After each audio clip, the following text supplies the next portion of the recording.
Muy buenos días. Hace mucho que no hacía un vídeo, por tanto, bueno, aquí vengo con un nuevo vídeo sobre un libro.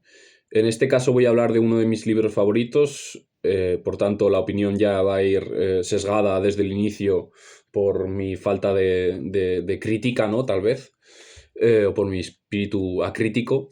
Pero bueno, yo creo que podemos estar de acuerdo en que es uno de los libros más importantes que se ha escrito, por lo menos en la segunda década del siglo XX. Se trata de la pintura y vida cotidiana en el Renacimiento, arte y experiencia en el 480 de Michael Baxandall, uno de sus primeros libros.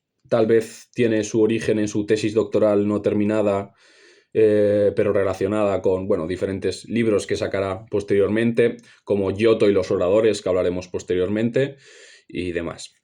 Michael Baxandall es un autor, como todo el mundo sabe, que ha tenido una recepción muy grande, tal vez en el ámbito hispano no tan grande como lo rico de sus propuestas, tal vez porque no se dedicó en específico a temas especialmente hispanos, ¿no? O nacionales. Por tanto, bueno, esa puede ser una de las razones, o tal vez se trate más de parte de mi ignorancia, que no conozco exactamente la recepción que ha tenido Baxandall, pero bueno, desde luego creo que hay libros aún suyos sin traducir, libros tan fundamentales como el libro sobre los escultores de madera de tilo, que ya le dediqué un vídeo en este canal. Por tanto, pues bueno, hablaremos hoy un poquito de este libro. Un libro que fue publicado en el año 1972, traducido al español ya en el 78, con muy diferentes ediciones. Creo que ha tenido el libro en general en el mundo más de 100 ediciones y ha sido traducido, por tanto, a muchísimos idiomas. Parte, o por lo menos así es como lo plantea el historiador que hace el prólogo para la edición castellana, ¿no? Tomás Llorens, que fue director del Reina Sofía, si no me equivoco. Este libro se posiciona como un libro didáctico, un libro pedagógico, un libro de introducción, tal vez al Renacimiento.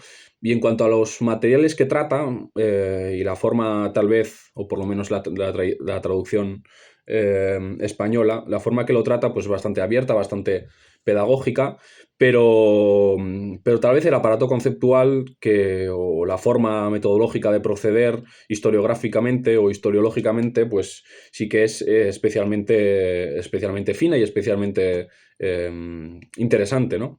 Porque se ve en sus posteriores trabajos, iré vinculando conforme vaya haciendo un pequeño resumen del libro, iré vinculando con algunas ideas que están aquí, bueno, de forma embrionaria, iré vinculando con otros trabajos posteriores, ¿no?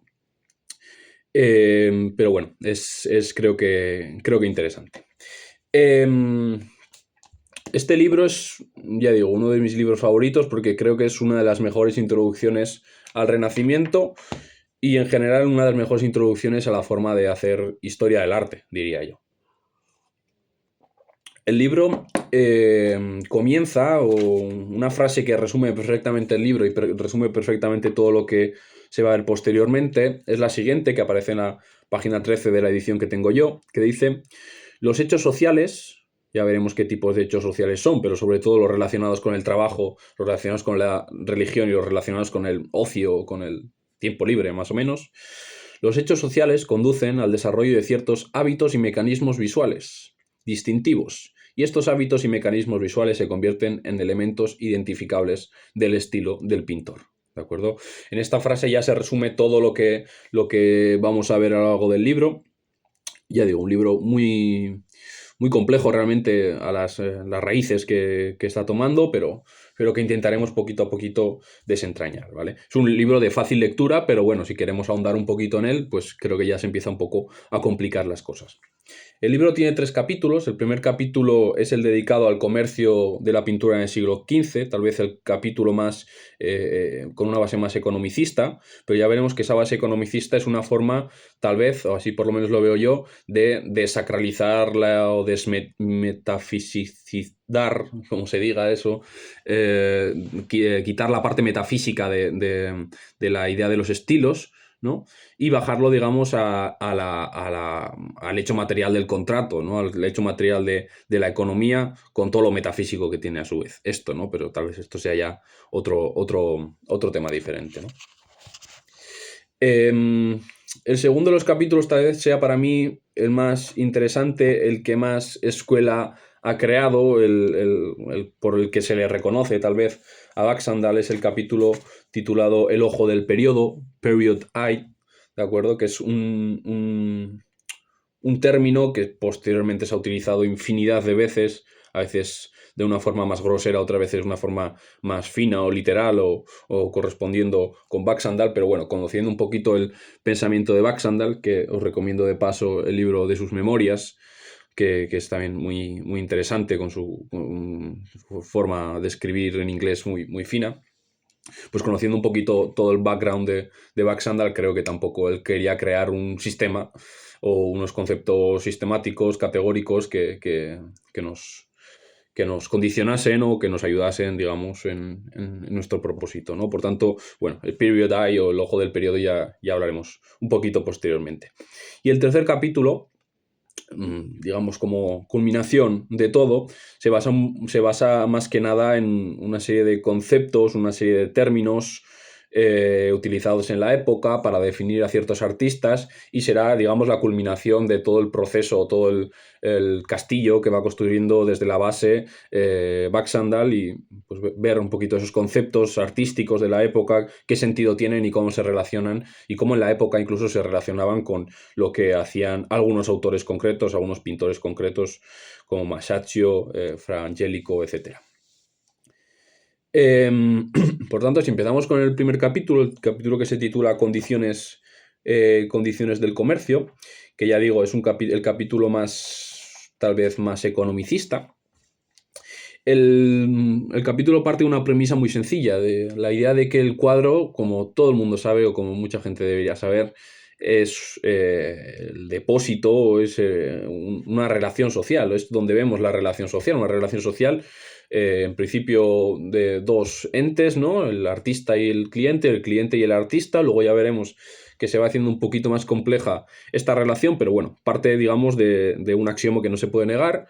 Ese axioma tal vez lo hace un poquito más complejo a la hora de ver el cuadro también como una relación comercial, aquí metemos ya la palabra comercial, y es que según Baxandal, y esto lo veremos también en los escultores de madera de Tilo en Alemania, que le dediqué un vídeo, Baxandal se basa mucho en la economía o cree mucho que la economía es, digamos, lo que guía un poco tanto los conceptos artísticos, como veremos posteriormente, como las vías en las que llegan, digamos, la geografía del arte, en las que se mueven los conceptos o con las propias obras artísticas. Entonces, Baxandal dice que el dinero es completamente fundamental para comprender las obras de arte y nos pone dos ejemplos bastante ricos, ¿no? Que puede ser el ejemplo de un cliente como Borso de Este, el duque de Ferrara, que él pagaba sus pinturas en cuanto a la cantidad de pinturas que se hacía, ¿no? En cuanto pie cuadrado, es decir, los frescos, cuanto más grande, pues más se pagaba. Había otro ejemplo de mecenas en esa época, que era Giovanni de Bardi, que pagaba según los materiales y el tiempo que había gastado el artista o los artistas en realizar sus obras. Por tanto, ya desde este primer momento, haciendo un poco más concreta esa relación social que implican los cuadros, llevándola a la parte más comercial, vemos cómo la cuestión del dinero, la cuestión de cómo se entrega la pintura o qué relación tiene la pintura con el estilo o con la forma o con los cuadros propios que vemos, con las dimensiones incluso que vemos sobre todo a principios del siglo XV, pues creo que es completamente fundamental, ¿no? Tiene una frase bastante interesante que es: los cuadros son, entre otras cosas, fósiles de la vida económica. Más adelante nos habla también de un motivo, de un asunto bastante interesante, ¿no? Porque claro, se pagan por los cuadros, pero ¿cuáles son los motivos para encargar cuadros o encargar esculturas, pinturas, perdón, arquitecturas, etcétera? Pues nos trae el ejemplo de Giovanni Rucellai, ¿vale? Un personaje pues, culto, rico, suponemos, que él ya nos da 5 motivos, o 6, dice aquí Baxandal, por los que alguien podría encargar un cuadro en el siglo XV, ¿no? o por lo menos alguien como Giovanni Rucellai, ¿no? Un comerciante rico y culto, como digo. El primero de los motivos puede ser el propio hecho de tener algo que es bueno, que es importante, ¿no? Porque hay una frase de Rucellai que estaba muy orgulloso, muy ufano de tener los mejores cuadros de los mejores maestros que existieron en Florencia, no solo en Florencia, sino en Italia. Por tanto, ese orgullo de tener algo bueno era importante, pero nos da otros tres motivos. Uno de ellos puede ser la satisfacción o la gloria hacia Dios, que será también un motivo muy utilizado, a veces de una forma un poco, bueno, con doble sentido, pero bueno, en principio a la gloria a Dios. El honor a la ciudad, también lo veremos tanto en Italia como en Flandes, también veremos, o en el norte, por lo menos en Alemania, veremos esta idea de la ciudad, qué importancia tiene, ciudades-estado, etcétera. La conmemoración de mí mismo, dice el propio Rucellai, ¿vale? Por tanto, este concepto peligroso de individualismo que a partir de Burckhardt se estableció como uno de los pilares del Renacimiento, ya vimos que ya sabréis que posteriormente esta idea de individualismo irá reduciéndose, sobre todo por el hecho de que parece ser que el Renacimiento postulado por Burckhardt era más que nada un renacimiento en base a su propia persona, ¿no? Entonces, bueno, ya veremos que esta idea de individualismo, no sé si veremos, pero bueno, ya sabréis que esta idea de individualismo, pues a lo largo de la historiografía más cercana ha sido ya un poco matizado, por lo menos, ¿no? Sobre todo teniendo en cuenta que había muchas relaciones institucionales y muchos otros grupos a los que se pertenecía por necesidad en el Renacimiento y que sin ellos no se puede comprender todo esto, ¿no? Pero esta clase de frases, ¿no? La conmemoración de mí mismo, que parece que surgen solo en el Renacimiento, tal vez en la Edad Media también podía haber, aunque escondida, este tipo de frases, pues bueno, sí que es otro de los motivos, según Rucellai, para encargar un cuadro.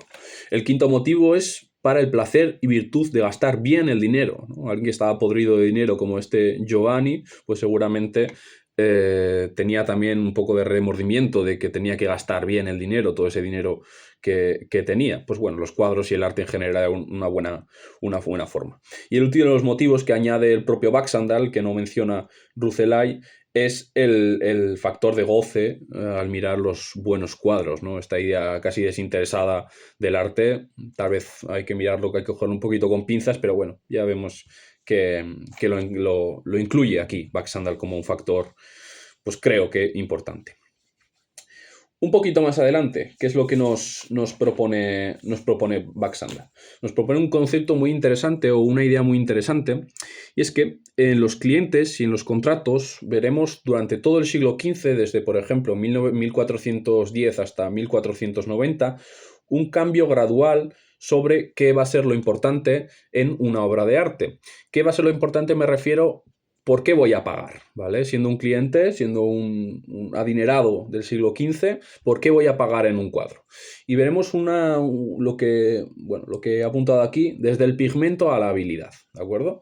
Según indicaba Baxandall, a principios del siglo XV, lo que en los contratos se veía más habitualmente era el pago caro o pagar caro el material, ¿vale? El oro, el azul ultramarino, dos signos de riqueza, cuanto menos, y cómo se ve como cuando va avanzando los contratos, cuando va avanzando el siglo XV, cuando llega ya 1490, la habilidad o la mano del pintor, ¿vale? Aquí empiezan también a surgir estos mitos, si se quiere, pero vemos que son mitos reales, que son mitos que se ven en los contratos, por mucho que estén alimentados por ideas tal vez un poco metafísicas, si se quiere, ¿vale? Por tanto, esta evolución desde el pigmento a la habilidad lo veremos claramente en los cuadros, ¿de acuerdo? Y vemos para ello una forma que tiene de justificar esto, pues es a través de varios textos, ¿no? Porque esto también es lo interesante, que nos trae las palabras de los protagonistas, esas palabras que a veces se nos hacen extrañas y como tal las tenemos que recibir, no las tenemos que recibir de una forma familiar. Ahí está tal vez el embrujo del Renacimiento, que las palabras que nos resuenan de una forma muy familiar, pues realmente no lo son, ¿no? Están cargadas de toda una serie de valores o una serie de significados que son completamente ajenos a una cultura, y ya veremos que en esto está basado el texto o el trabajo en general de Baxandall, ¿no? La relación entre las palabras y las imágenes. Y como digo, nos trae un texto de Alberti, por ejemplo, en su libro sobre la pintura, que nos advierte del problema o la problemática que implica esta primera fase del siglo XV, donde el pigmento, el oro, es lo que realmente llama la atención. Y nos trae ese párrafo que os leo a continuación, dice Alberti. Hay pintores que utilizan mucho oro en sus cuadros porque piensan que eso les dará majestad. Esto no lo elogio.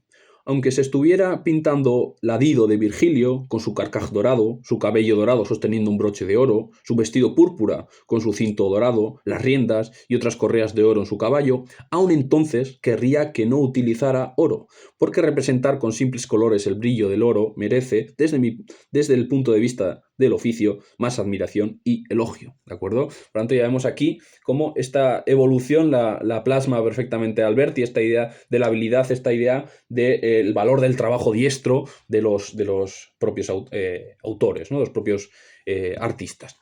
Por tanto, lo veremos en los contratos y lo veremos también en 3 ejemplos, como de repente la mano del artista, la mano del jefe del taller, para hablar un poquito en términos un poco más artesanales, o el maestro, digamos, es la que importa a la hora de pagar, ¿no? Por ejemplo, vemos en el pago que se hace, o el contrato que se hace con Piero de la Francesca para el pago de la Madonna de la Misericordia, como dicen que ningún pintor podrá poner su mano en el pincel que no sea el Piero mismo, ¿de acuerdo? Por tanto, la mano, el trabajo, la habilidad, el trabajo diestro del pintor es lo que se tiene en cuenta. A Filippo Lippi, en la Capilla Strozzi de Santa María Novella, también se le pide lo mismo. Dice, todo de su propia mano y particularmente las figuras, ¿vale? Trae otro texto de Signorelli, pero bueno, vemos cómo esta idea se ve claramente en todo esto.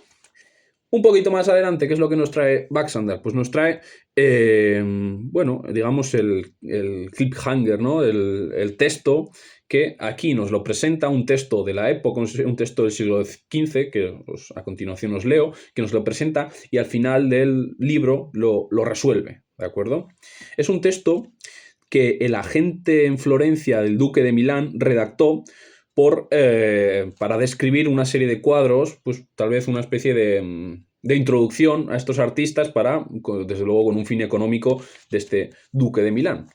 Y nos describe varios artistas y lo que nos interesa de la descripción que hace de varios artistas o de la obra de varios artistas es los términos emic que utiliza, ¿de acuerdo? Esta distinción emic-etic, ¿vale? Una distinción que viene de la antropología, de la lingüística. Kenneth Pike será uno de los responsables, o el responsable, digamos, de establecer esta distinción entre phonemics, de ahí viene emic, y phonetics, ahí viene ethic.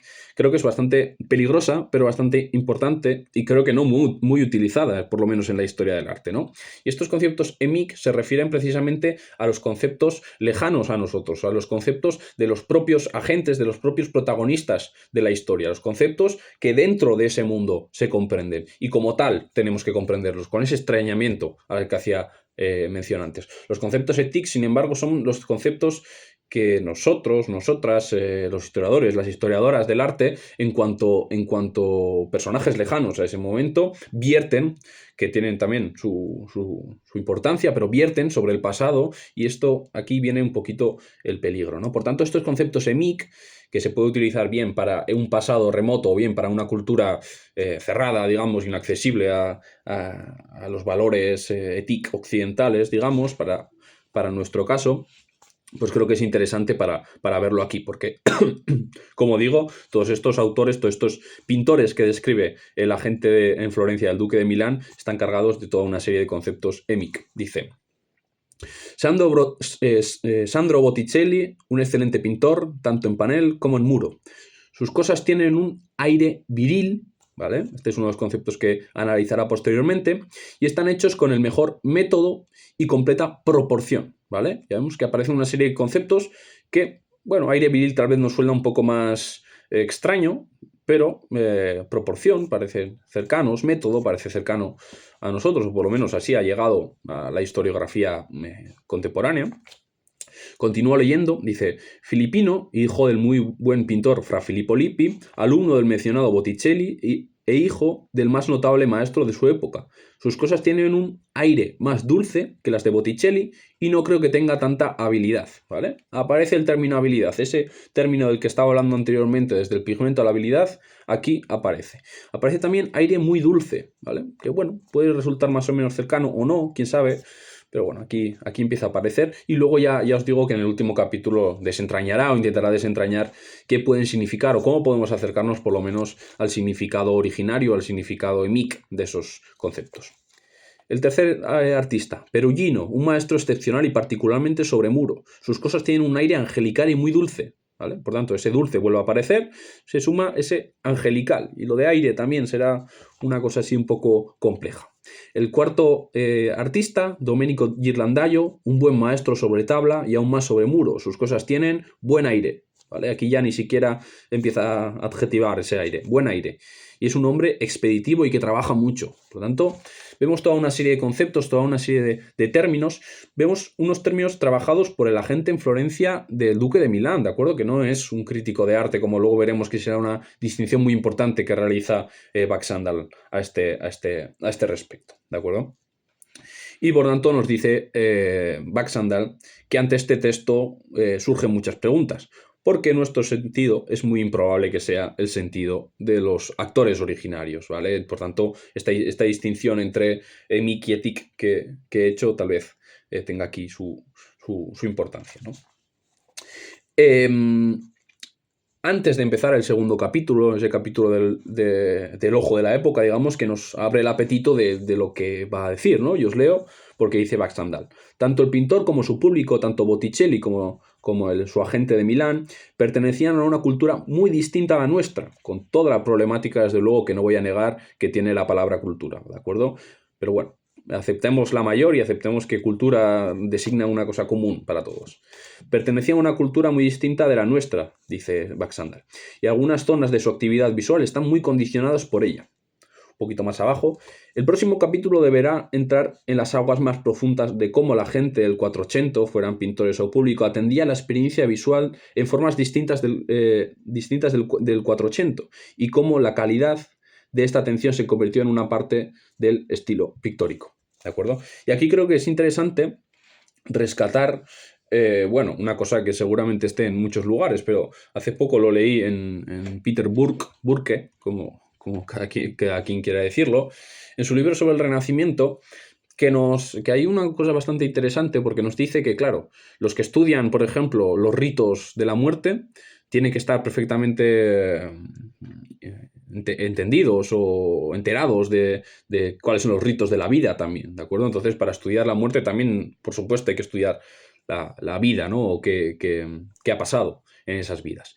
Pues nos dice que los historiadores del arte también deberíamos hacer un proceso similar porque también insiste en esta idea de extrañar nuestras propias herramientas. No extrañar solo simplemente los conceptos como aire viril, que desde luego ya nos vienen extrañados de por sí, sino extrañar también nuestras propias herramientas. Y para extrañar nuestras propias herramientas, y con herramientas me refiero a los conceptos que damos, por supuesto, para analizar la historia del arte, como los estilos o mil y un conceptos, deberíamos también buscar, por ejemplo, así creo que es el ejemplo que nos da Burke, buscar, por ejemplo, en los estudios de antropología que estudian otras culturas o culturas primitivas o tribus cerradas, digamos, y buscar, bueno, en ese proceso de extrañamiento de nuestras propias herramientas, buscar cómo lo hacen los propios antropólogos cuando tienen que enfrentarse a una cultura que ya de por sí es extraña y cómo realizan ese proceso, porque tal vez el peligro que tenga el Renacimiento es que nos parece extrañamente cercano. Y ese extrañamente cercano es lo que a veces nos lleva a emitir juicios demasiado amplios, demasiado optimistas en algunos casos y ver el reverso tenebroso que tienen todos estos conceptos y que así que deben ser, ¿de acuerdo? Por tanto, comienza el próximo capítulo, el capítulo, ya digo, más interesante a mi juicio, o por lo menos el que más se ha recordado el término que se utiliza aquí, que es el capítulo de El ojo de la época, ¿vale? Period Eye. Y empieza con un párrafo muy interesante, que os lo leo simplemente. Es un párrafo donde nos habla de el ojo cultural, ¿de acuerdo? Y nos dice: Un objeto produce, y aquí va a hacer una descripción de cómo observamos los objetos, un objeto produce por reflexión una cierta distribución de luz en el ojo. La luz entra en el ojo a través de la pupila y es filtrada por el lente y proyectada en la pantalla de fondo del ojo, la retina. En la retina hay una red de fibras nerviosas que pasan la luz a través de un sistema de células hasta varios millones de receptores, los conos. Estos son sensibles a la luz y al color y reaccionan transportando información sobre luz y color al cerebro. Es en este punto donde el equipamiento humano para la percepción visual deja de ser uniforme para todo el mundo. El cerebro debe interpretar los datos brutos de luz y color que recibe y lo hace por medio de mecanismos natos o por medio de otros que son resultado de la experiencia. Por tanto, nos dice una cosa muy interesante y es que todos hay un proceso biológico similar o similar no, exactamente igual a lo largo de toda la historia, por decir de alguna forma. Pero hay un momento en el que, el momento en el que el cerebro interpreta esos datos, por decir tal vez de una forma un poco grosera o burda, el momento que el cerebro interpreta esos datos, hay una cosa que posteriormente pasa a llamar estilo cognoscitivo, que se diferencia de cultura en cultura, de pueblo en pueblo, de época en época, y tiene que ver con dos cosas, o bien con el momento en el que has nacido, es decir, con los valores natos que tienes una vez nacido, o lo que es más importante, sobre todo para el mundo del arte que nos vamos a introducir ahora, los valores que vas aprendiendo. Los valores parte de esa experiencia, parte de ese aprender, ¿de acuerdo? Por tanto, nos lleva desde aquí. Para Baxandall, este concepto de estilo cognoscitivo es muy importante, porque para él el estilo cognoscitivo es un conjunto de patrones mentales, de hábitos, de habilidades intelectuales, de habilidades culturales o aprendidos de forma cultural, que configuran la manera en que una comunidad histórica ve, juzga y produce imágenes. Entre ver, juzgar y producir, y toda la ida y vuelta que tiene estas tres palabras, se podría resumir todo el texto o todo el estilo o todo lo que intenta ver por lo menos Baxandall en estos pintores, ¿de acuerdo? Un poquito más adelante, Baxandall entra a describirnos una situación que dice que los personajes cultos del 400, supongo que también en el 500 esto se verá incrementado, pero por lo menos los personajes cultos del 1400 italiano tenían casi una necesidad cultural, o iba a decir biológica, pero bueno, cultural, de verbalizar, de dar su opinión sobre las obras de arte. Eso era parte del equipamiento de toda persona culta que se preciase. Por tanto, para dar una opinión necesitas una serie de herramientas verbales, una serie de conceptos verbales que, dependiendo del tipo de formación que has tenido, dependiendo del acceso que tengas a esas palabras o cuántas palabras tengas accesibles para poder formular una opinión, pues más fino, menos fino, o más extraño, menos extraño, más luminoso, menos luminoso o más oscuro, serán las opiniones que viertas, como lo que hemos visto anteriormente en este agente del duque de Milán. Nos da un ejemplo, ¿no? Nuestra propia cultura, en la cultura del siglo XX para Baxandall, existe ese personaje que también siente esa necesidad de verter su opinión y lo que tiene accesible son ciertos conceptos aprendidos, oídos, manejados por otros de una forma laxa o concreta, como pueden ser valores táctiles, imágenes diversificadas, ciertos conceptos que se repiten casi como un mantra, que a veces no significan nada, de tanto usarse, pues se gastan, pero existe ese tipo de personaje. Por tanto, en el siglo XV existía también este tipo de personaje con ínfulas o con necesidad de verter una opinión. ¿De acuerdo? ¿Y de dónde sacaban esos conceptos? Pues básicamente de lo que tenían más a mano, del bienestar social que tenían. Y aquí lo dividirá en tres partes. Lo dividirá entre la religión, la iglesia y el ocio. Ya veremos un poquito más adelante esto. Baxandall dice que los conceptos realmente importantes son los conceptos que se aprenden, ¿de acuerdo? Y los que se aprenden y los que se utilizan para estas tres categorías, estos tres ámbitos de religión, social y ocio que he dicho antes, porque generan toda una serie de términos, generan toda una serie de conceptos, de categorías, que son precisamente las que se cogen y las que se transportan para emitir un juicio o para verbalizar una opinión sobre un cuadro, ¿no? Para el caso que estamos hablando. Os leo un párrafo que Baxandall lo explica mejor. Las competencias enseñadas, esas que parte de esa educación, luego veremos también qué papel tiene la educación, tienen habitualmente sus reglas y categorías, una terminología y ciertos estándares establecidos, que son los medios que permiten enseñarlas. ¿Vale? Por tanto, en el propio enseñar ya están la condición para poder generar toda esa serie de conceptos. Ambas cosas, la confianza en una competencia relativamente bien desarrollada y el acceso a recursos verbales asociados a ella, hacen que estas áreas de competencia sean particularmente susceptibles de ser transmitidas a situaciones como la de un hombre que se encuentra frente a un cuadro. ¿De acuerdo? Esto será lo importante. ¿Vale? Luego iremos un poquito desarrollando estas tres partes de religión, ocio y cultura económica, digamos, o trabajo. Un poquito más adelante, Baxandall nos da también, voy a leer porque es interesante lo que nos dice. El espectador debe usar frente a la pintura la competencia visual que posee, y una competencia visual que solo en pequeñas proporciones, salvo casos excepcionales, específica para la pintura, y finalmente es probable que utilice los tipos de competencia que su sociedad tienen en gran estima. El pintor responde a eso, la capacidad visual de su público debe ser su medio. Cualesquiera que sean sus propias habilidades profesionales especializadas, él mismo es un miembro de la sociedad para la cual trabaja y con la que comparte su experiencia y hábitos visuales. Aquí también se resume todo, ¿no? Porque siempre hay estas frases completamente fundamentales, ¿no? Porque claro, lo que nos está diciendo aquí, que esa serie de conceptos que tenían que podían acceder a ellos durante el siglo XV, no son, salvo casos excepcionales, como luego veremos, los términos propiamente cerrados del taller pictórico, no son exclusivos para la pintura. Son por lo general mucho más amplios y son por lo general conceptos, estos son los que estudiará un poco Baxandall, conceptos estimados en la época.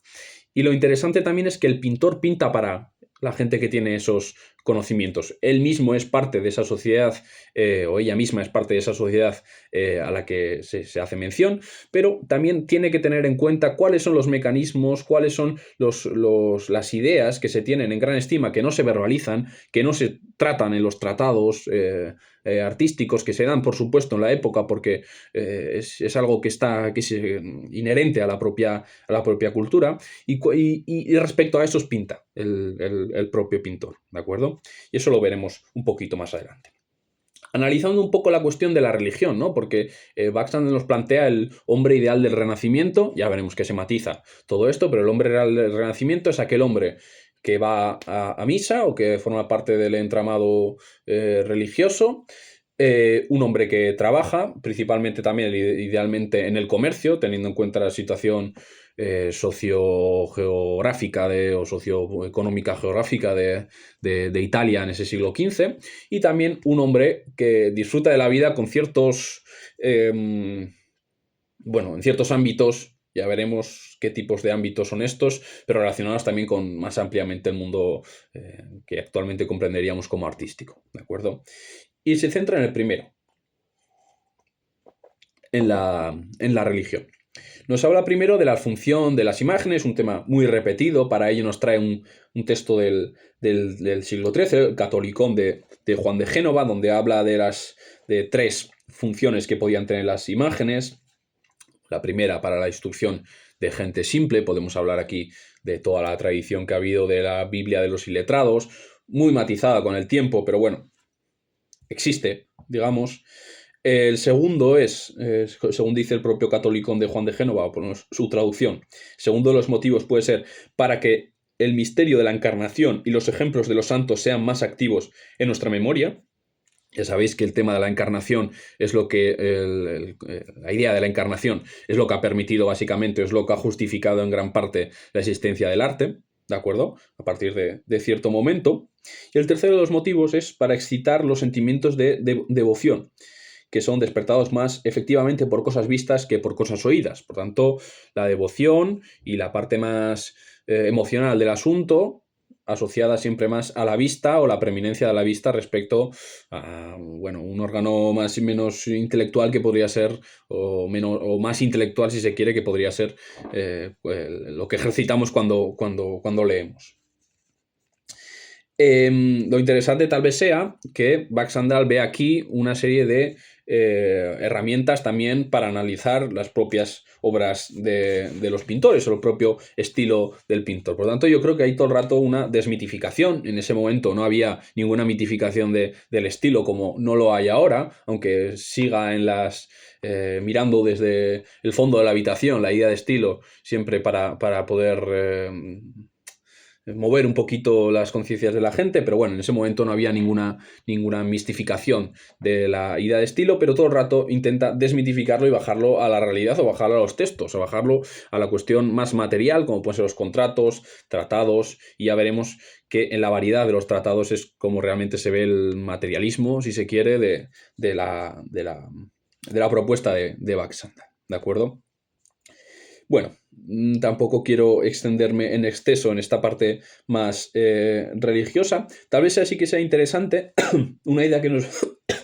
disculpad, una idea que plantea Baxandal, que es la idea de la predisposición previa a la imaginación religiosa que tenían los propios agentes medievales o del siglo XV, XVI, más el siglo XV en este caso, la predisposición previa a imaginar escenarios religiosos que tenían a través de la meditación de textos sagrados, ¿de acuerdo? Porque tenemos que ver, aquí lo dice muy, muy interesante, no sé, por aquí abajo lo dice, que lo que el pintor o que lo que una pintura va a generar sobre el espectador será una conciliación o una especie de dialéctica entre lo que el propio espectador está viendo y lo que el propio espectador está imaginando antes de ver ese cuadro. ¿A qué se está refiriendo? Pues se está refiriendo a los manuales de meditación, que creo yo, no lo sé, creo que ya es una cosa un poquito posterior del siglo XVI, desde luego en el siglo XV debieron existir con la devotio moderna en el norte de Europa. Para el caso español también creo que Fernando Marías ha dicho algo al respecto sobre la problemática que tienen, por ejemplo, los ejercicios espirituales de San Ignacio de Loyola, cuánto se leían o cuánto no, pero sí que vemos un ejercicio o un intento de imaginar en tu mente escenarios religiosos, que era básicamente en lo que se basaba buena parte de la meditación de la época, imaginar en tu mente escenarios religiosos y luego verlo enfrentado con un cuadro. Ahí está realmente la síntesis, ¿no?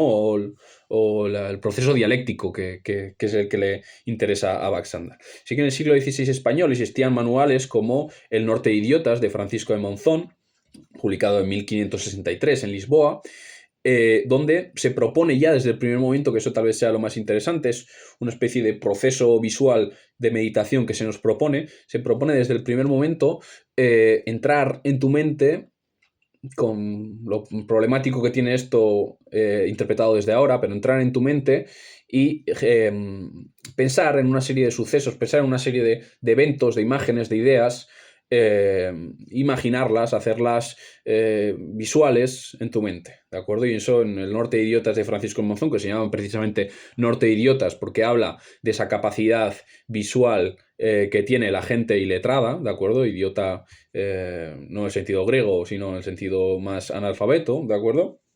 También, bueno, una cosa con mucha historia. Por tanto, después de esta parte de los manuales de meditación que podemos decir, pasa también a una cuestión muy importante, que es a los sermones, ¿de acuerdo? En los sermones sí que veremos, o por lo menos lo que se nos propone, es casos como el de Fra Roberto.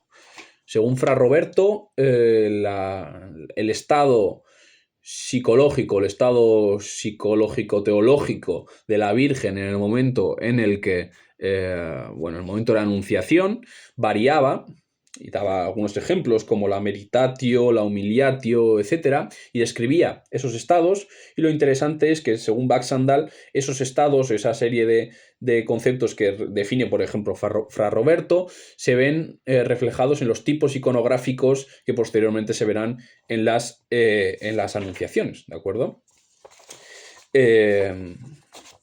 Bueno, es un poco tal vez difícil de ver porque claro, las descripciones, tendríamos que suponer que las descripciones que hace son, cosa que no he leído por supuesto, pero las descripciones que hace son lo suficientemente específicas como para poder diferenciarlo. Baxandall dice que sí, no lo sé, ¿de acuerdo? Pero bueno, ahí entramos también en algunas cosas un poco más complicadas también. Hablando también de esta propia posición de los cuerpos, de los, si se quiere, tipos iconográficos que surgen, etcétera, podemos decir también que una cosa que le interesa mucho tanto a Baxandall, pero le interesa a Baxandall en medida que les interesaba a los personajes del siglo XV y siglo XVI, es la posición, tal vez, de los cuerpos. Y para analizar la posición de esos cuerpos también se basa en algunas otras ideas, ¿no? Y aquí ya empieza a surgir uno de los campos que exploró Baxandall que tal vez más choca a nuestra idea de comprender las obras de arte. Y para explorar esa relación entre el movimiento del cuerpo y el movimiento de la mente, que lo veremos, por ejemplo, en Leonardo, o Leonardo lo expresa como tal, ¿no? Dice, Leonardo, las cosas más importantes al discutir sobre pintura son los movimientos correspondientes a la condición mental de cada ser viviente. Es decir, la condición mental se refleja precisamente en los movimientos del cuerpo y eso es lo que vamos a ver en la obra de arte, ¿de acuerdo? Entonces, basándose en esa idea que ve central, nos trae dos textos. El primero, canónico, de Alberti, nos dice que la expresión física y la expresión espiritual están estrechamente unidas y por tanto eso es lo que el pintor debe, digamos, de alguna forma buscar. Dice Alberti, los movimientos del alma son reconocidos por medio de movimientos del cuerpo. Hay movimientos del alma, llamados afecciones, dolor, alegría, temor, deseo, y otros. Hay movimientos del cuerpo, crecer, encogerse, quejarse, mejorarse, moverse de un lado a otro. Los pintores, queriendo mostrar el movimiento de la mente con los movimientos de la parte del cuerpo, usamos solo los movimientos de un sitio a otro. Por tanto, vamos a intentar hacerlo más complejo. Por tanto, esta fuente canónica sobre el movimiento del cuerpo y cómo eso refleja ciertos valores que a priori deben ser EMIC, ¿no? Ciertos valores que se entienden solo en base a la época, pues busca en el campo más amplio, cultural, Baxandall, algunos ejemplos de otros ámbitos donde el movimiento del cuerpo tenga un lugar fundamental. Luego ya lo desarrollará un poquito más, pero aquí lanza ya la primera piedra, digamos, ¿no? Y para ello se basa en el tratado de Guglielmo Hebreo sobre la danza, ¿vale? La danza y los manuales de danza, lo veremos, todo esto serán fundamental para Baxandall o para entender el movimiento del cuerpo y, por lo tanto, para comprender el movimiento del cuerpo también en los cuadros. Dice Guglielmo Hebreo, la virtud de la danza es una acción demostrativa de movimiento espiritual, conformándose a las consonancias medidas y perfectas de una armonía que desciende placenteramente a través de nuestros sentidos del oído hasta las partes intelectuales de nuestros sentidos cordiales. Allí genera ciertos dulces movimientos que, como si fuesen retenidos contra su propia naturaleza, se esfuerzan por escapar y manifestarse en un movimiento activo. ¿De acuerdo? Entonces, la danza, la parte de vinculación que se tenía en la época en esta distinción entre cuerpo y mente o espíritu, si se quiere, o la coordinación entre ambos, que se refleja precisamente en el movimiento, será lo que le interesará a Baxandall y luego lo veremos un poquito más adelante. Por tanto, en cuanto a la gesticulación o a la posición de los cuerpos en los cuadros, acude también a otra fuente, que son los gestos piadosos. Dice que no hay manuales o no hay diccionarios, más que manuales, no hay diccionarios para interpretar los gestos piadosos que encontramos en los cuadros o en general que se encontraban en la sociedad. Leonardo parece ser que recomendaba dos fuentes para poder hacer los gestos, los oradores y los mudos. Parece ser que Baxandall se centra solo en los oradores, no sé si había, esto ya sería otro mundo, ¿no? El mundo de cómo se comunicaban los mudos, no lo conozco. Pero centrándose un poquito en los oradores, sí que existían tanto manuales de predicación como otra cosa bastante interesante que eran los manuales que los monjes utilizaban, los monjes que hacían voto de silencio utilizaban efectivamente en esos momentos de silencio, ¿no? Para poder comunicarse. Y existe uno de esos manuales para poder comunicarse de los monjes benedictinos, en este caso, que nos habla, por ejemplo, de cómo demostrar ciertos conceptos, ¿no? Para la afirmación se nos dice que hay que levantar tu brazo suavemente para que el dorso de la mano enfrente al observador. Afirmación. Demostración. Algo que uno ha visto puede ser señalando, abriendo la palma de la mano en su dirección. Dolor. Apretar el pecho con la palma de la mano. Vergüenza. Cubrir los ojos con los dedos. Y esto es interesante porque Masaccio, en La expulsión del paraíso o en otras obras, se ve precisamente, si lo podéis buscar, se ve precisamente la vergüenza y el dolor en esos Adán y Eva que han sido expulsados del paraíso. Por tanto, vemos cómo de alguna forma sí que pueden servir para interpretar esos conceptos o esos, más que conceptos, esos movimientos, esos gestos que encontramos en algunos cuadros, ¿vale? Por tanto, bueno, una fuente extraña, una fuente que pertenecía a esa misma cultura visual, pero siempre hay que recordar, esto lo recordará Baxandall todo el rato, es que los artistas tampoco es que hubiesen acudido directamente a esas fuentes para poder traducir, como si fuese un manual de instrucciones, poder traducir sus gestos. Es parte, lo que precisamente le interesa es parte de una cultura, con todo lo problemático que tiene esto, pero parte de una misma cultura, una serie de conocimientos que se adquirían, una serie de conocimientos que estaban, bueno, trabajando, operando dentro de la sociedad, que no hacía falta en muchos casos hacerlos explícitos a través de textos. En algunos casos podemos encontrar algunos resquicios de todo esto, pero en general no era necesario, ¿vale? Y esto lo veremos por todo lo complejo que tiene precisamente la verbalización de la experiencia visual. Sobre la agrupación de las figuras también nos habla. Uno de los primeros impulsos que podemos tener cuando hablamos de agrupación de figuras tal vez sea acudir al teatro. Baxandall dice, creo que no es la mejor opción, que no es que hay otras opciones que se pueden explorar, el teatro desde luego tendría su importancia y como tal lo demuestra, ¿no? Con un cuadro, no recuerdo ahora de quién puede ser ese cuadro, donde aparecen dos personajes sentados en primer plano, esos dos personajes sentados o arrodillados casi, encogidos, podría pertenecer a una serie a una operación que se realizaba en el teatro cuando los personajes principales no estaban en escena, se sentaban en las esquinas del escenario, ¿de acuerdo? Entonces, bueno, hay ciertos mecanismos que se pueden repetir desde el teatro a los cuadros, pero aquí es precisamente la agrupación de figuras, tanto el movimiento, como hemos visto antes, como sobre todo la agrupación de figuras, donde acude a este campo de la danza, y en concreto a la basa danza, un tipo de danza especial muy común en el Renacimiento. Y acude a los manuales de esa basa danza. ¿Por qué?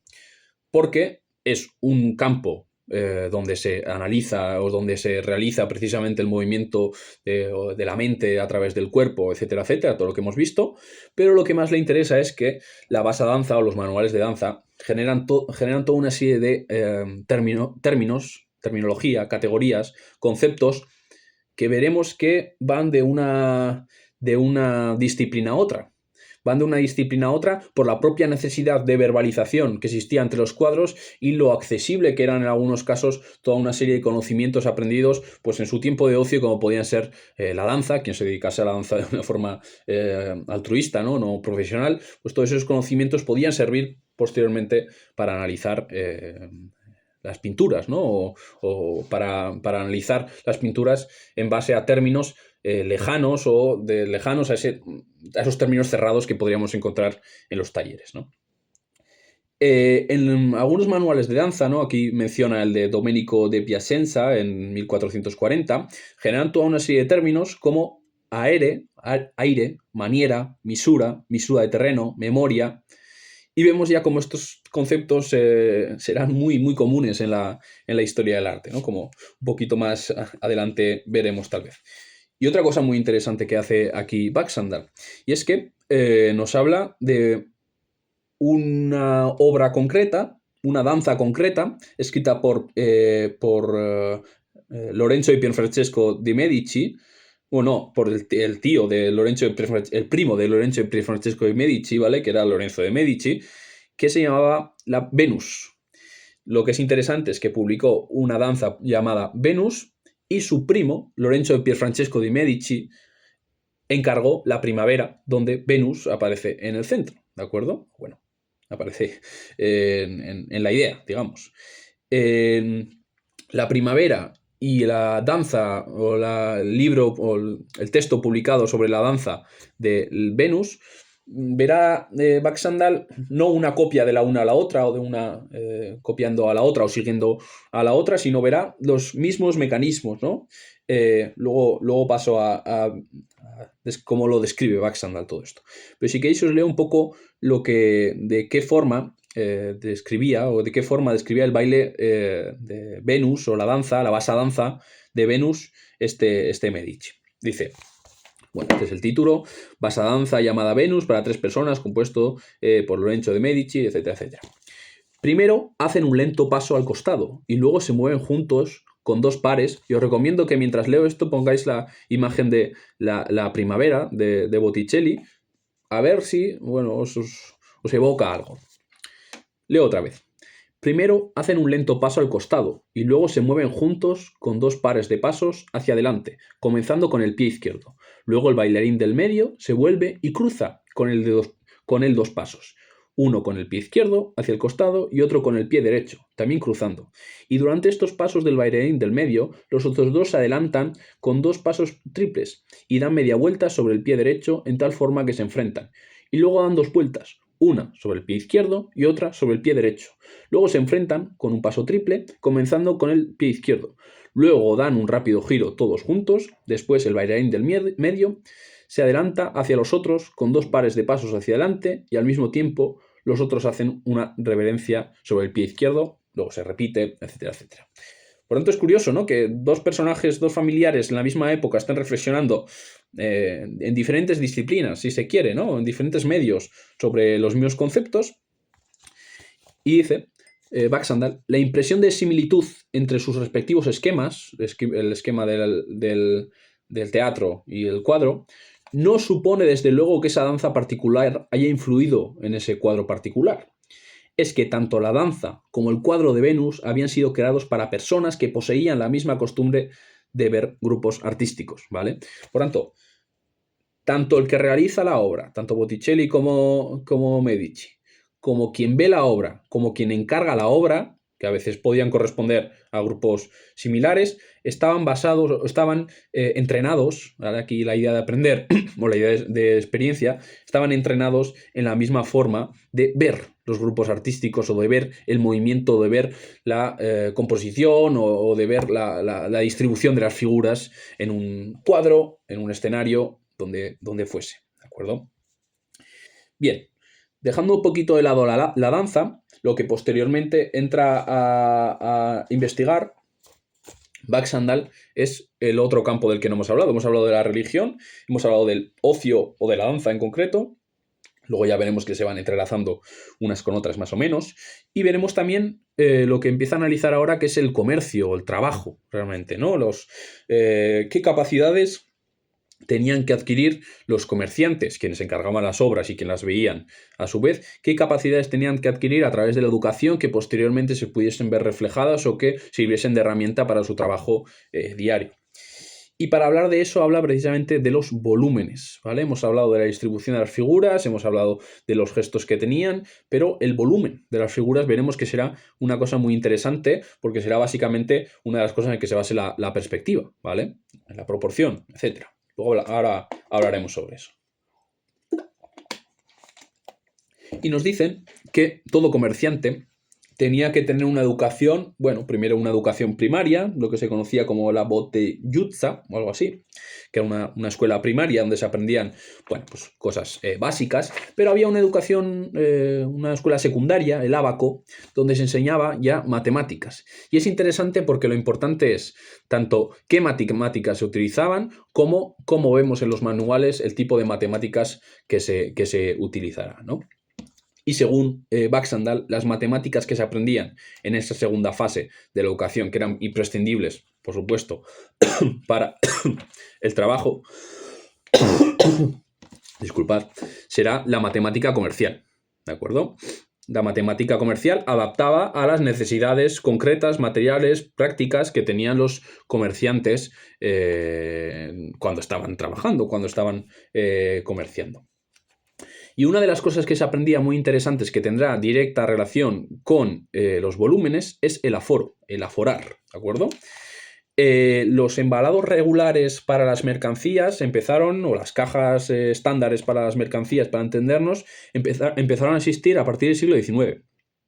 Antes se hacían cajas específicas, barriles, sacos, fardos específicos para el tipo de mercancía que tenía. Por tanto, tenían que desarrollar muy rápidamente una intuición para el volumen, o más que una intuición, un conocimiento para el volumen, una forma de aforar, ¿de acuerdo?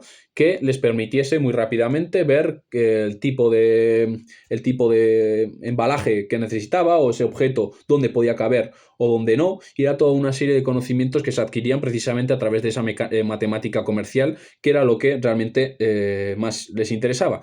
Y esa capacidad que se adquiría, o que adquirían muchos miembros de la sociedad, para aforar sus barriles y verificar la cantidad pues bueno, de las mercancías, etcétera, era parte de sus competencias y sus hábitos visuales que iban desarrollando, porque si os fijáis, todo el rato estamos hablando de ciertas competencias que se desarrollaban en la sociedad, pero Baxter se centra sobre todo en los hábitos, las competencias visuales, que eran lo que les interesaba. Por tanto, bueno, todas esas competencias visuales desarrolladas para medir, para aforar un barril o una mercancía, será lo que posteriormente veremos en el arte también. Porque nos da un ejemplo muy interesante, que es el ejemplo de Piero della Francesca. Piero della Francesca publicó un tratado llamado De Abaco, que era un tratado donde se mezclaba tal vez la matemática con la geometría comercial, ¿de acuerdo? Piero della Francesca, pintor muy conocido, más conocido tal vez con su parte más así mística, espiritual, otra vez esa es la visión que se le ha querido dar, pero los mecanismos, y dice Baxter, los mecanismos que Piero o cualquier pintor ponían en práctica para analizar las formas que pintaban eran las mismas que Piero o cualquier persona del comercio utilizaban para estimar las cantidades, ¿de acuerdo? Mismos hábitos visuales, tenemos que escarbar un poquito más, no solo la idea de geometría, sino cómo era esa idea de geometría, o a qué otros espectros de la sociedad correspondía esa idea de geometría, para poder sacar algo en claro, ¿no? Porque también estoy ya pasándome un poco con la cháchara, pero bueno. Nos da un ejemplo, por ejemplo, de la Madonna del Parto, de Piero della Francesca, porque en esa Madonna del Parto os invito a que miréis el cuadro, un cuadro también querido por Tarkovsky. Esta Madonna del Parto se genera como una especie de, aquí lo traduce como pabellón, bueno, yo diría más una especie de lona o de carpa. Y esa figura es interesante porque los manuales de geometría comercial para aforar era precisamente una de las figuras que se utilizaba para poder, para ejercitarse en ese aforamiento, en esa idea de poder calcular el volumen de las figuras. Por tanto, a la vez se nos propone un ejercicio para intentar calcular mentalmente el volumen que ocupa, o el espacio que ocupa todo eso, completamente básico para la proporción, pero a la vez se nos hace referencia explícita a un tipo de figura común en los manuales que tiene que ver con los manuales de geometría, ¿de acuerdo? También hay una frase muy interesante que dice: así como un hombre calculaba un fardo, un pintor examinaba una figura, ¿de acuerdo? Procesos iguales realmente, porque todos parten de la misma base. En ambos casos hay una reducción consciente de masas irregulares y de vacíos a combinaciones de cuerpos geométricos, ¿de acuerdo? Posteriormente habla también de la aritmética, la importancia que tenía la aritmética, y sobre todo la importancia que tenía la regla de 3. La regla de 3, llamada también la regla de oro o la llave del comerciante. Esto es interesante, ¿no? Dice, la regla de 3 era la forma en la que el Renacimiento trataba los problemas de proporción. Interesante esto. Los problemas de proporción incluían el pastoreo, la comisión, el descuento, la reducción de la tara, la adulteración de mercancías, la venta, el cambio de moneda, etcétera, etcétera. El hombre de comercio, si continúa un poquito más abajo Baxandal, el hombre de comercio tenía una preparación relevante para la proporcionalidad de la pintura de Piero, porque el pequeño paso desde las proporciones internas de una sociedad mercantil a las proporciones internas de un cuerpo físico se daba naturalmente en el curso normal de los ejercicios comerciales. Por tanto, la regla de 3, o la proporción que todo el rato tenían que estar calculando, era una competencia básica para poder interpretar una pintura, pero era también una competencia básica del pintor, pero era también una competencia básica que el pintor quería ejercitar como saberes estimados en una sociedad, quería ejercitar para que los sabios personajes que fuesen a ver estas obras pues pudiesen disfrutar de ellas de una forma un poquito más intensa, ¿no? Al final de este capítulo ya, ¿no? Antes, bueno, habla un poquito del ojo moral, etcétera. No voy a entrar mucho en eso, pero dice que sería absurdo sostener que toda esa gente del comercio andaba buscando series armónicas en los cuadros. Y esto sería reducir de una forma muy brusca o de una forma muy bruta el pensamiento de Baxander, ¿no? Porque eso no es lo que nos está diciendo. Nos habla de que la especialización que existía dentro de diferentes ámbitos eran precisamente intermediales o interdisciplinares, que tanto gustaba decir en la contemporaneidad. Eran conocimientos que servían para generar o para desarrollar una cultura visual, para desarrollar unos mecanismos, más que cultura, unos mecanismos o hábitos visuales que eran de ida y vuelta, ¿no? Que correspondían a muy diferentes ámbitos, pero que eran queridos reflejar y necesarios y necesarios también reflejar en las pinturas, ¿de acuerdo? Ya para no alargarme mucho más, voy a hablar del último capítulo de todos, el capítulo titulado Cuadros y categorías. Este capítulo parte... A ver, creo que está por aquí. Aquí está. Este capítulo parte de...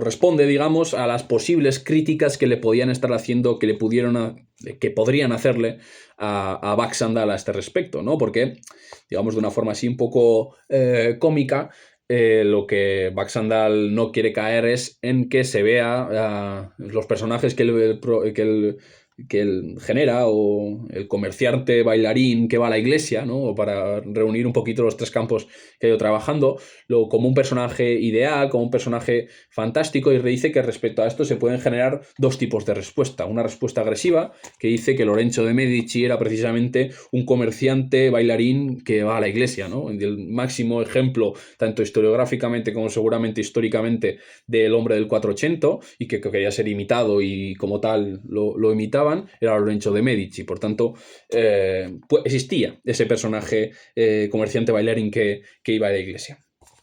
Pero haciendo una respuesta amable, que es lo que dice aquí Baxandal, se puede decir que las prácticas visuales, y esto es algo que he adelantado antes, las prácticas visuales que eran completamente necesarias para interpretar las obras y para generar las obras, y como el aforar, como el ver la danza, todos estos conceptos que he ido mencionando, que son específicamente visuales, muy pocas veces dejaban registros verbales por la propia especificidad que tiene el lenguaje icónico, tanto en la actualidad como en la época, ¿de acuerdo? Existe, esto sería tal vez entrar en un campo un poco complejo, pero precisamente tiene muchos libros Baxandal dedicados, The Word for Pictures and Pictures for Word, tiene dos libros, 2003-2004, si no me equivoco, que son uno de los últimos que escribió. Pues bueno, la inconmensurabilidad o la irreducción a palabras que tiene muchas veces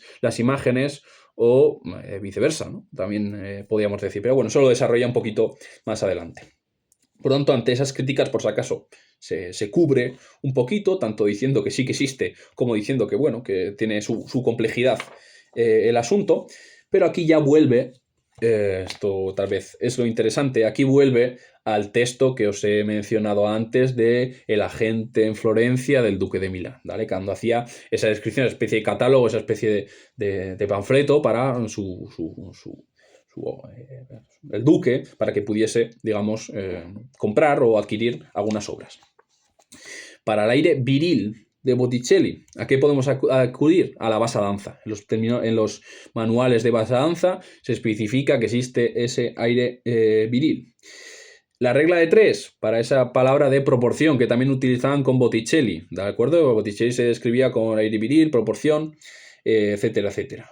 Para interpretar el sentido de aire più dulce de Filippino Lippi, pues bueno, a veces parece un poco impenetrable, pero nos trae también un poema que dice: donde se necesite un aire suave y orgulloso, aria toda actitud, toda cabeza y figura, como la primavera varia las flores en los prados, ¿no? Por tanto, bueno, nos da algunas pistas, ¿no? No voy a desarrollar demasiado todo esto porque nos llevaría mucho tiempo, pero bueno, ya nos da las pistas de por dónde tirar lugares que eran insospechados, ¿no? Porque claro, lo que implícitamente está haciendo aquí, creo yo, así es mi opinión por lo menos, una crítica a Baxandal es a la iconografía. La iconografía, entendida en sentido burdo, sería que toda imagen tiene un texto debajo que puede interpretarse, ¿de acuerdo? Se puede interpretar esa imagen en base al texto y que la imagen es, digamos, de alguna forma, una forma de ilustrar ese texto. Entonces, dice Baxandal que sí, efectivamente, todas las imágenes tienen textos, pero tienen textos de formas insospechadas, de formas extrañas, ¿vale? De formas oscuras en algunos casos. Y no son textos que ilustran, no son, luego lo dirá de una forma muy bonita al final, no son imágenes que ilustran los textos, sino son textos que nos ayudan a entender qué mecanismos visuales se generaron en la época. Son textos que nos ayudan a entender ese tipo de descripciones que nos hacen el agente en Florencia, el duque de Milán, por qué eligió esas palabras y no otras. Y son textos también que nos hablan de, bueno, de la ignorancia en algunos casos, de la propia o de la falta de conocimiento de los propios conceptos artísticos de taller y de dónde venían muchos de esos otros textos, ¿no? Por tanto, creo yo que tiene algo que ver con, con todo esto. Nos dice un párrafo muy bonito, Baxandal. La oscuridad de la carta de Milán, la gente del duque de Milán, se debe, en parte, a la inseguridad del escritor con sus palabras. Carece de la facultad verbal para describir el estilo pictórico en forma muy completa o precisa. A pesar de ello, una vez que se ha atravesado sus palabras en busca de sentido, este es el ejercicio que ha intentado hacer Baxandal, sirve a nuestro propósito. Cada uno de sus términos mira en dos direcciones, hacia su reacción frente a los cuadros, ciertamente, pero también hacia la fuente latente de sus criterios. La fuente latente de sus criterios es una respuesta, creo yo, a la iconografía en cuanto texto o imagen que ilustra un texto.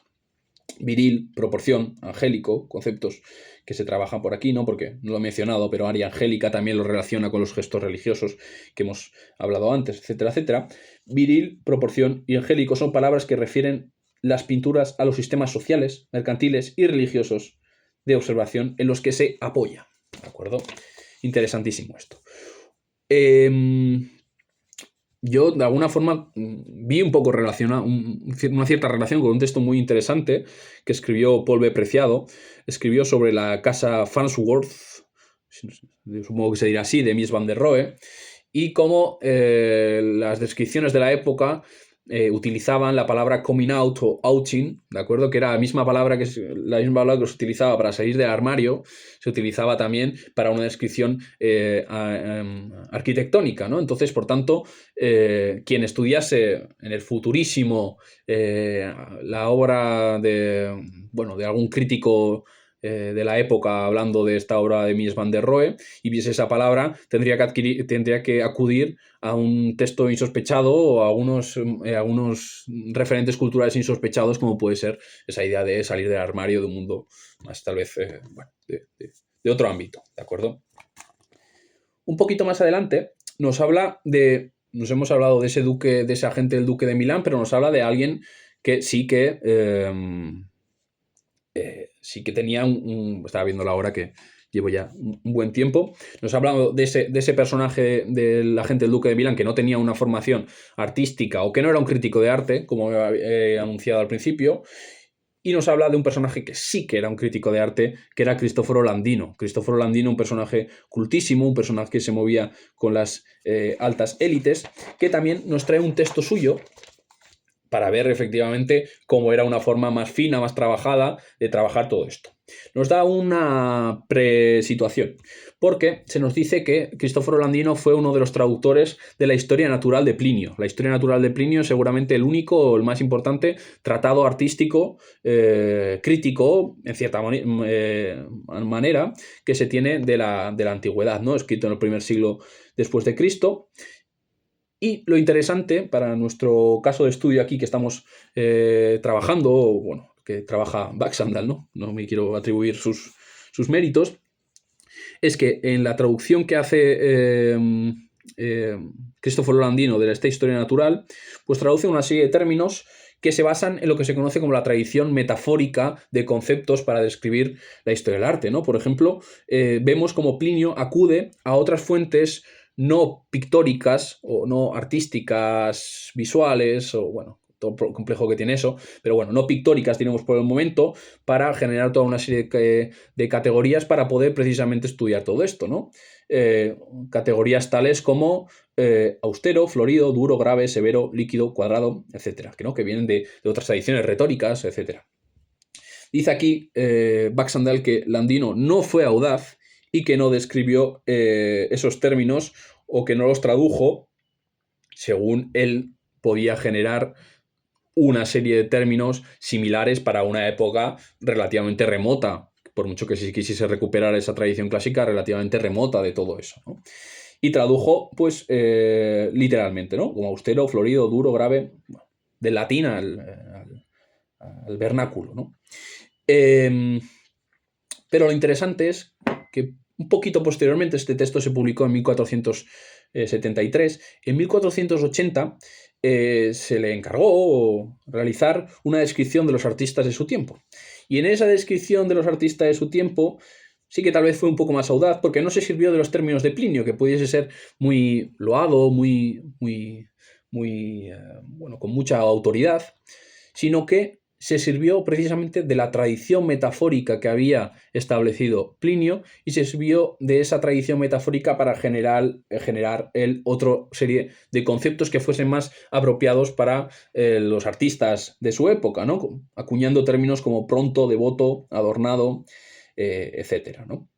Además de otra serie de conceptos que eran propiamente los conceptos de taller, ¿no? Porque he hecho referencia a ellos y no he mencionado, como pueden ser diseño, perspectiva, relieve, etc. Y os leo a continuación, muy rápidamente, ¿vale? Que no quiero alargarme mucho, el último capítulo lo podéis echar un vistazo, que desde luego lo va a explicar Baxandall mucho mejor que yo, pero os leo esa descripción que hace Landino de los artistas de su tiempo, y esa descripción donde aparecen otra serie de conceptos mucho más finos, trabajados, etcétera, que los que hemos leído anteriormente, pero que de alguna forma se basan también en la misma tradición. Dice Landino en el prefacio a la edición de la Divina Comedia, donde aparece esta descripción de los pintores. Masaccio fue un buen imitador de la naturaleza, con rilievo grande y universal, un buen compositore puro y sin ornato, porque se dedicó solo a la imitación de la verdad y al relieve de sus figuras. Era ciertamente tan bueno y hábil en perspectiva como cualquier otro de su tiempo, y de gran facilidad al trabajar, siendo muy joven ya que murió a los 26 años. Fra Filippo Lippi era gracioso y ornato, y notablemente hábil. Era muy bueno en composizioni y variedad, y en colorire, rilievo y en los adornos de toda clase. Fueran imitados o inventados. Andrea del Castaño era gran diseñatore y de gran rilievo. Era amante de la dificultad del arte y de los bosquejos y vivas y pronto y muy fácil de trabajar.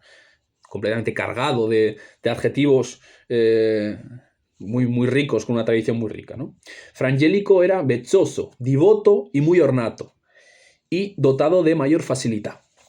Por tanto, lo que hace a continuación, y a las últimas páginas, Baxandall, es describir o ver a ver de dónde vienen algunos de esos conceptos, ¿no? Tenemos a Masaccio, donde se le dice que era imitatore de la natura, imitador de la naturaleza. Cuando se refiere, hace el análisis Baxandall, cuando se refiere a un imitador de la naturaleza, es que se aparta de las fórmulas concebidas, de las fórmulas prehechas, los esquemas compositivos prehechos, si se quiere, de fórmulas preparadas, y se basa en la apariencia de los objetos reales, y esas apariencias de los objetos reales, eso también sería interesante, las representa en perspectiva, ¿no? Entonces es una especie de realidad o naturaleza controlada y selectiva, ¿de acuerdo? Rilievo, por ejemplo, eso ya es un término de taller, nos dice nos dice Alberti, que luz y sombra hacen que las cosas reales nos parezcan en relieve, y el blanco y negro nos hacen que parezcan lo mismo en las cosas pintadas, ¿de acuerdo? Por tanto, un término de taller. Aparece también el término puro, que tiene más que ver con la crítica literaria, un estilo sin adornos, clásico. La facilidad, que la facilidad es, digamos, un paso intermedio entre nuestra propia, lo que comprendemos ahora con facilidad y lo que comprendemos como facultad, era una de las, parece ser, virtudes más apreciadas en los pintores de la época. Unía una especie de talento natural con una especie de habilidad, de trabajo generada, y una libertad también, ¿no? Con todo lo complejo que tiene esto, ya os digo, tiene mucho que decir. Prospectivo, que era también otro término que se le incluía a Masaccio, tal vez tenga que ver con ese concepto de perspectiva que nos lo define en la vida de Brunelleschi Antonio Manetti, por cierto, amigo de Landino, ¿no? Dice, lo que los pintores llaman ahora prospectiva es esa parte de la ciencia de la perspectiva que es en la práctica la buena y sistemática disminución o ampliación, según aparecen ante los ojos humanos, de los objetos que sean respectivamente remotos o cercanos, edificios, valles, montañas y paisajes de todo tipo, y de las figuras y cosas en cada punto, hasta las medidas en las que aparezcan desde cierta distancia correspondiente con su mayor o menor lejanía. Recordemos que este concepto de prospectiva era también el término que se utilizaba para la óptica de Euclides. En esa época ha recuperado Euclides y que, bueno, se menciona también en el texto, no lo he mencionado, pero se menciona. Sobre Filippo Lippi se dicen términos como gratioso, ¿no? Sobre gratioso se refiere más a la forma graciosa, término de la época, no de la actual, para representar las figuras, ¿no? Dice Leonardo, por ejemplo, nos trae aquí este texto, las partes del cuerpo deben ser arregladas con gratia, con vistas al efecto que quieren obtener de la figura. Si quieres mostrar un encanto elegante, debes hacerla delicada y alargada, sin mucha exhibición de músculos, y los pocos músculos que deliberante muestres, hazlos suaves, es decir, no muy pronunciados y con sus sombras no muy subrayadas. Y cuarto, los miembros, especialmente los brazos, descansan, es decir, ninguna parte del cuerpo debe estar en línea recta con otra parte contigua, ¿no? Por tanto, manuales artísticos como el de Leonardo sirven también para entender toda esa serie de conceptos. Concepto también que se le aplica a Filippo Lippi es el concepto de ornato, de adornado. No es el concepto que tal vez podamos comprender actualmente como adorno, ¿no? Con esta especie de distinción entre estructura y decoración, o estructura y adorno, ¿no? Que se puede quitar, sino que viene también del campo de la retórica, y es que la retórica será una cosa fundamental para comprender la crítica artística del siglo XV y XVI, ¿no? Del Renacimiento, y tiene más que ver con el gesto del cuerpo, ¿no?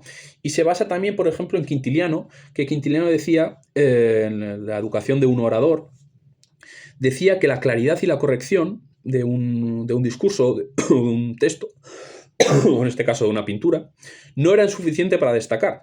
Eso lo tenía que tener sí o sí, pero eso muchos lo tenían. Lo que era adicional era el ornato, ¿de acuerdo? Eso es lo que hacía realmente interesante un texto, lo que hacía especialmente espinoso un texto, ¿de acuerdo? Otros conceptos como el de varietà, que no tenemos que confundir con el término de copiosidad. Copiosidad se refiere más a una variedad, digamos, de hombres, mujeres, perros, niños, etcétera, etcétera. Varietà tiene más que ver con los distintos tintes y la diversidad de posiciones, figuras, etcétera. Otro concepto que se aplica a Filippo Lippi es el de composición, compositione, y es que hay un libro, justo el anterior que publicó Baxandall, el libro dedicado a Giotto y los oradores, que se basa precisamente en la complejidad, o bueno, una de las partes se basa en la complejidad de ese término de composición, que era un término que venía de la retórica, una forma de fragmentar una oración gramatical en una jerarquía de 4 niveles, y cómo eso se aplicó también a las propias figuras, o cómo se aplicó también a la crítica artística, que en definitiva también genera toda una serie de pinturas o genera toda una serie de herramientas para interpretar las pinturas también en ese proceso de ida y vuelta. Menciona también el colorido, el colorire, que a continuación mencionaré, porque Andrea de Castaño lo define como gran diseñador. Diseñador, ya sabéis que una de las querellas del Renacimiento pictórico era esa querella entre el diseño y el colorido. Los diseños se llevarían los florentinos y el colorido se lo llevarían los venecianos. Y es curioso porque, Andrea del Castaño sí que tuvo una formación, pero bueno, sí que trabajó en Venecia y precisamente lo describe como diseñatore.